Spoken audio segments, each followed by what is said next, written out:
बे आं नैबेनाव सोंनायनि बिसोर लागोनि आरो बे दालाङा आंनाथ' एसे गोजान जायो नालाय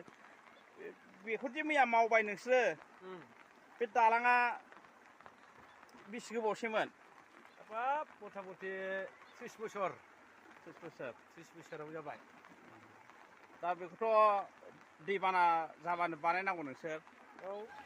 बिदिनो देग्लाय हेबलायबाय आरो खालमासि सोलायनांगौ 300था गाहाम औवा थाङो खेबसे बेलासियाव दा बे 300था औवा थांबाय जेन'बा बे औवाखौ रायजोनिफ्रायनो गावबागाव न' लाबोखो ना दानि खुंथायाव थानायफ्रा चेयारमेन मेम्बारफ्रा थाइसे थाइनै अनसुंथाइ हरदों गैया हराखै जों रायजोयैनो खस्थ' मस्थ' सोरबा थरै सोरबा थथाम बिदि खांलायबाय ओमफ्राय बिदिनो रायजोयैनो हेब्बाय आरो रावनिबो थाइसेबो मोनाखै गैया रावबो नायसनखा जोंखौ दाथ' दुब्लिमोन बेखौ लोमजोबखायो नै थांलाय फैलाय लामा गैया जासिगोन बै न' नुहुरनाया फैनो लामानो गैला दा दालां गैयियाव थांनो हायाखै माखासे गथ'फ्रा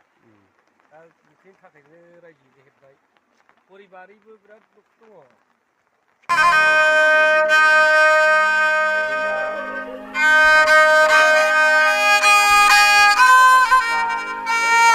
थिखायाव फरायहैग्रा साथ्र'फोर दं दा बिसोर नै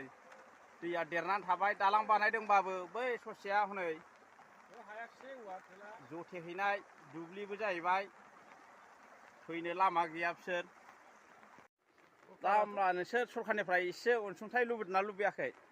जोंथ' मोनबा लुबैयो नाथाय गैया होआना मा खालामनो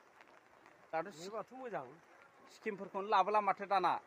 गैया जोंनाव एकदम जिर' जेबो गैया